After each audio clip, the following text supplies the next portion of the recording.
Before we begin, I want you to be honest with yourself right now, brutally honest. How many dreams have you buried?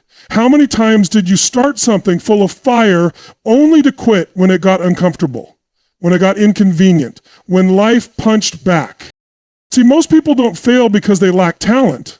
They don't fail because they're not smart enough or gifted enough or connected enough. They fail because they stop.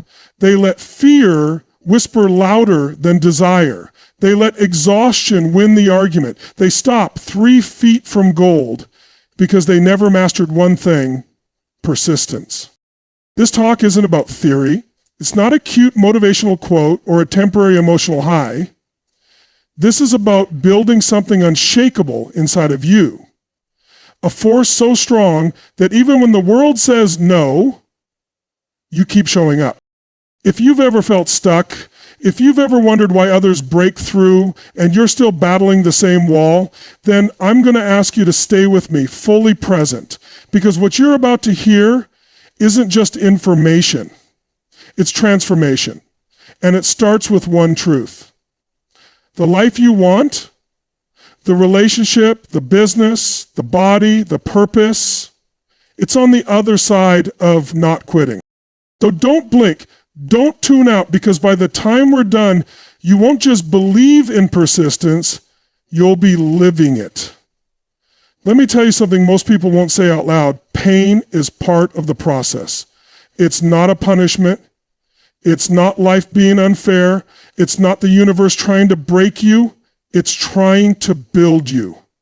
Every single one of us is going to hit that wall. That moment when the excitement is gone, the motivation's dried up, the crowd's no longer cheering, and it's just you and the grind. And the question, is it worth it? That's where the real ones are separated from the rest. See, pain is temporary. It has an expiration date. But progress, growth, mastery, that lasts. That sticks. That becomes part of who you are. You don't get stronger by avoiding resistance. You get stronger by moving through it, by deciding that your purpose is bigger than your discomfort. Think about it. Every breakthrough you've ever had came right after you almost quit. Right after your back was against the wall and your mind told you it wasn't possible, and you took one more step anyway. That's persistence. It's not sexy. It's not Instagram worthy. It's raw. It's ugly sometimes, but it's real. The people who succeed in life are not the ones who never feel pain. They're the ones who learn to use it, to turn it into fuel. Because pain can do one of two things. It can paralyze you or it can push you. And the choice is yours. Most people feel pain and pull back. Winners feel pain and lean in. They ask, what is this teaching me? What muscle is being built in this moment? Because here's the truth. You're either suffering for a reason or you're just suffering without a purpose. You want to build something great? A life you're proud of? A business that thrives? A body that radiates strength? A relationship that doesn't crack when it's tested? Then you better fall in love with the process. Because the results don't show up on day 1 or day 5 or even month 6. They show up after you've done the work, when it didn't feel good, when no one was clapping for you, when the only thing that kept you going was your own standard. This is where most people check out. They hit pain and see a red light. But if you can flip the switch, if you can train yourself to see pain as proof that you're alive, that you're stretching, that you're growing, suddenly you stop running from it. You start running through it. I'm not here to tell you it's going to be easy. I'm telling you it's going to be worth it. Because pain is temporary. But the person you become when you refuse to quit, that version of you, that's forever most. People never get what they truly want because they always leave themselves a way out. They say they're committed, but they've got a back door wide open, a backup plan, an escape route. And guess what? If you give yourself the option to quit, you'll take it. Not right away. No, it's subtle. It creeps in. One excuse here, one delay there, and before you know it, you're negotiating with your dream. You're dialing down your standards to match your current reality instead of rising up to create the life you said you wanted. You got to burn the boats. You have to take quitting off the table. That's when you find out what you're made of. When there's no safety net, when you've decided this has to work, something inside of you activates, something primal, something powerful. That's when the real persistence shows up, not from motivation, not from hype, but from necessity, from a line in the sand moment where you say, this is it. I'm all in. I'm not leaving this fight until I win. Look, I'm not talking about reckless decisions. I'm talking about full ownership. I'm talking about making a decision so final that every part of your mind and body aligns with it. When you make that kind of decision, you don't look for options. You create outcomes. There's a difference. People who dabble, who test the waters, they never go the distance. But those who decide, truly decide, they tap into a different gear. That's how greatness is built. That's how movements are started. That's how lives are changed. Not by people who kind of sort of want it, but by people who make the decision that failure is not their finish line. People who rip up the exit plan and say, if I'm going down, I'm going swinging. So you've got to ask yourself, what area of your life have you been half in? Where have you been saying the words, but not taking the actions? Because until your actions match your desire, you're not committed. You're interested. And there's a massive difference between being interested. When you're committed, you show up when it's hard. You show up when it's boring. You show up when it's lonely. You show up when no one's watching. Because the commitment isn't to the outcome.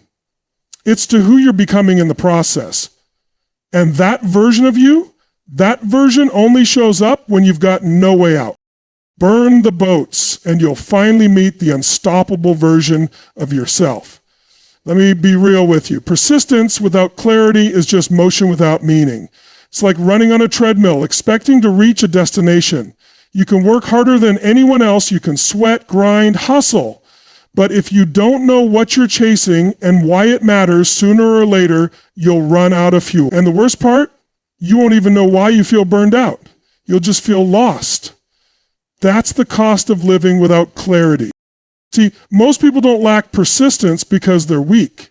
They lack it because they're not clear. You've got to get brutally honest about your vision. What do you want? I'm not talking about what sounds good. Not what you think you're supposed to want. I mean the thing that lights you up from the inside out. That thing that when you think about it makes your heart beat a little faster, your eyes come alive, your posture change. That's your vision. And it's not a luxury, it's a necessity. Because when you're clear, you stop hesitating. You stop overthinking. You stop quitting at the first sign of resistance. Why?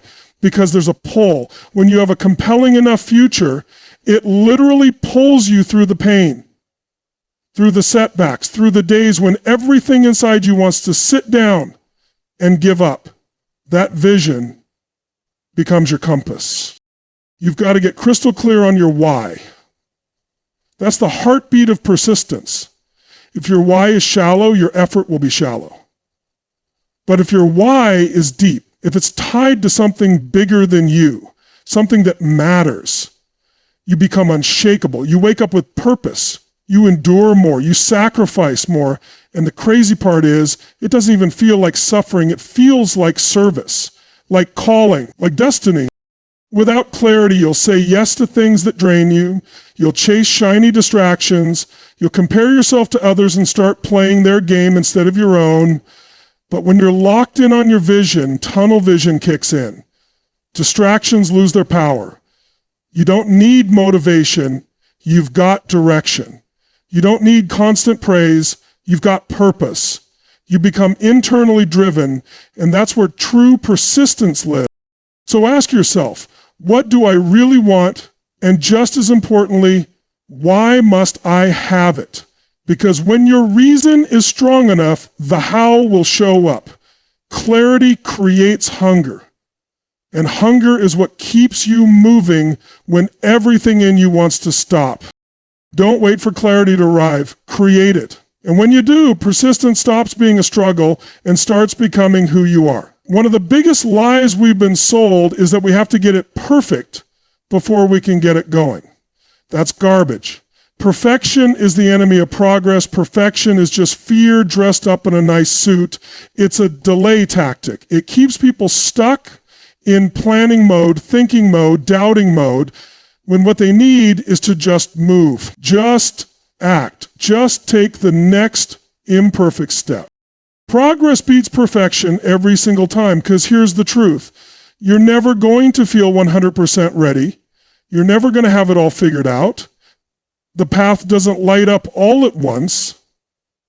You find the next step by taking the first one. And that's what persistent people do. They act, they adapt, they adjust along the way. They don't sit around waiting for the perfect conditions because they know those conditions don't exist. Look at anyone who's achieved anything meaningful. They didn't wait until it was perfect. They started when it was messy, when it was uncertain, when they were scared out of their minds. But they moved anyway. They learned while doing. They took the hit. And then they recalibrated. That's how you build real momentum, because action creates clarity. Action builds confidence. Action is how you earn your breakthroughs. Now, don't confuse this with being careless. I'm not saying don't think. What I'm saying is, don't let thinking become your comfort zone. Don't let it become a hiding place from the risk of failure, because failure is not your enemy. Failure is part of the process. In fact, it's required. You can't persist if you don't fall. You can't grow if you don't stretch. And you can't stretch if you're obsessed with getting it just right before you begin. So give yourself permission to be bad at it at first. Give yourself room to look foolish, because the only way you get better is by doing it badly enough times that you eventually get it right. That's where the real growth lives. In the reps, in the tries, in the things that don't work. And every time you show up, even when it's ugly, even when it's awkward, even when it's hard, you're building something powerful. Trust in yourself. Most people quit because they think mistakes mean they're not meant for it. But I'm telling you, mistakes mean you're in the game. Mistakes mean you're moving. The ones who win are not the ones who get it perfect. They're the ones who keep showing up, keep trying, and refuse to let imperfection be an excuse. Don't aim for perfect, aim for progress. Because progress, stacked daily, creates unstoppable momentum. Rejection isn't personal, it's directional. But most people don't see it that way. They take a no and turn it into a full stop like it's the final word.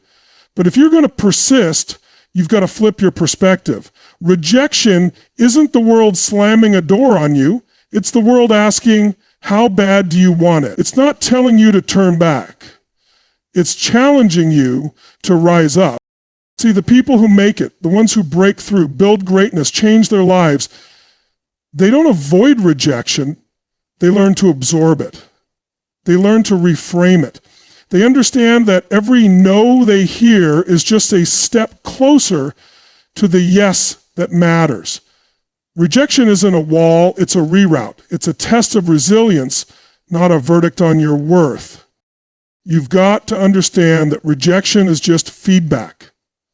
That's all it is. It's information, it's data. It's the universe showing you what doesn't work so you can get closer to what does.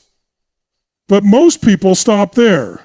They hear no, and instead of learning, they retreat, they shrink, they let it define them. But that's not you, not anymore. You've got to be the kind of person who takes that no and uses it, who turns it into fuel, who hears it and thinks, okay, now I know what to do differently. Now I know how to grow. And here's the truth. The most powerful breakthroughs often come after the biggest rejections. That door slamming in your face, it's often the thing that forces you to level up. It forces you to become more creative, more committed, more resourceful. Rejection can sharpen you if you let it. It can give you fire if you choose it. Because when you stop fearing it, rejection actually becomes one of your greatest allies. Every time someone says, you're not good enough, not ready, not the right fit, That's an invitation to dig deeper. Not to prove them wrong, but to prove yourself right. To rise to the version of you that's bigger than the rejection. Because you're not here to be chosen, you're here to choose yourself. And when you do, when you persist through rejection after rejection, with your head high and your heart open, you become bulletproof. You got to ask yourself, are you going to let a no stop you, or are you going to let it sharpen you, shape you, stretch you? The people who change their lives are not the ones who avoid rejection. They're the ones who outlast it. They're the ones who say, you can reject me today, but I'll be back tomorrow, stronger, wiser, more determined. Rejection isn't the end of your story. It's just one chapter. And if you keep turning the page, you'll realize it was the part that made the rest of the book worth reading. You want to know why most people can't stay persistent? It's not because they're lazy. It's not because they don't have enough time or enough motivation or enough willpower. It's because deep down, they haven't changed the way they see themselves. Identity is the root. It's the foundation. Because your behavior will never consistently go beyond the level of your identity. You might push for a while, but eventually you'll snap back to who you believe you are.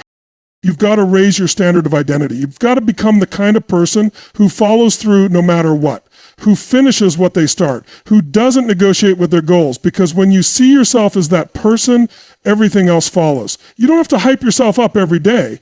You just act in alignment with who you are. You don't need external motivation when you've built an internal standard. And let me be clear, I'm not talking about faking it. I'm talking about deciding. You don't need to earn the identity first. You choose it right now. You make the decision that from this moment forward, you're the kind of person who persists. That's your identity. That's your baseline. And when that's true, you don't need to think about whether or not to show up. You just do. It becomes automatic because it's who you are. Most people wait to feel worthy. They wait to feel ready. They wait for proof. But that's backwards. You don't wait for evidence to decide who you are. You become that person first, and the evidence follows. You act like the version of you who finishes the race, who shows up when it's hard, who doesn't fold when it gets uncomfortable. You act like that version long enough, consistently enough, and eventually the world starts to agree with you, but more importantly, you start to believe it too. This is where persistence becomes a way of life instead of a struggle. When your identity is locked in, you don't stop when it's hard. You expect it to be hard. You embrace it because it's part of who you are. You stop chasing outcomes and start living your standards. And that shift is everything. The old version of you might have quit, might have procrastinated, might have lowered the bar. But the new version, the one you're choosing to become, that version shows up differently. That version doesn't flinch when things go sideways. Because persistence isn't something they try to do, it's who they are.